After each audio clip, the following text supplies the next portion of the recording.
पडताळणीपूर्वीच 4,000 बहिणींनी लाडकी बहीण योजनेतून माघार घेतली आहे। महिला व बालविकास विभागाच्या वरिष्ठ अधिकाऱ्यांनी ही माहिती दिली आहे। स्थानिक पातळीवरील शासकीय कार्यालयात योजनेचे लाभ थांबवण्याची विनंती करणारे अर्ज आता समोर आलेले आहेत। पात्रता निकषात न बसणाऱ्या महिलांना लाडकी बहीण योजनेतून वगळण्यासाठीची पडताळणी मोहीम राबवण्याच्या आधीच राज्यभरातून 4,000हून अधिक महिलांनी ही योजना नको असा अर्ज केलाय।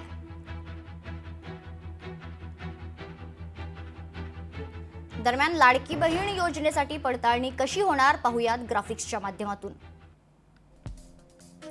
पिवळ्या आणि केसरी शिधापत्रिका धारक महिलांनाच योजनेचा लाभ होणार आहे। शेतकरी सन्मान योजनेच्या लाभार्थी महिलांना दर महिना 500 रुपये मिळेल।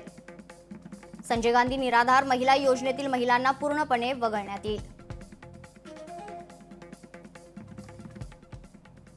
दरम्यान चुकीच्या पद्धतीने ज्यांनी अर्ज भरले त्यांनी स्वतःहून पैसे नको म्हणून अर्ज केले अशी माहिती महिला व बालविकास मंत्री अदिती तटकरे यांनी दिली आहे। सरकार कुणाचेही पैसे माघारी घेणार नाही, मात्र अपात्र होतील त्यांना पुढील हप्ते मिळणार नाहीत असं मंत्री अदिती तटकरे यांनी स्पष्ट केलंय।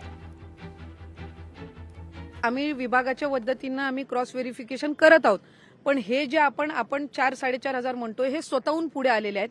या व्यतिरिक्त क्रॉस व्हेरिफिकेशन मध्ये येणार आहेत ते वेगळेच आहेत।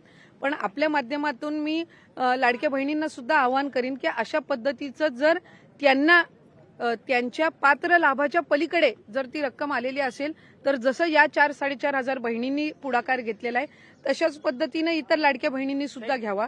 त्याच्यामुळे ह्या दोन स्वतंत्र प्रोसिजर आहेत। एक आहे की ज्या 4-4.5 बहिणींनी स्वतःहून त्यांना जाणवल्यानंतर त्यांनी परत करण्याची प्रोसिजर ऍप्लिकेशन केलेलं आहे आणि विभागाच्या माध्यमातून जे स्वतंत्र चालू आहे ते आहेच। म्हणून मी आपल्याला सुरुवातीला माहिती देत असताना म्हटलं की हा आकडा दोन्ही जर आपण कंबाईन केले तर पुढे मागे होण्याची कमी जास्त होण्याची शक्यता आहे। लोकशाही मराठी ऐका, पहा, जागरूक रहा।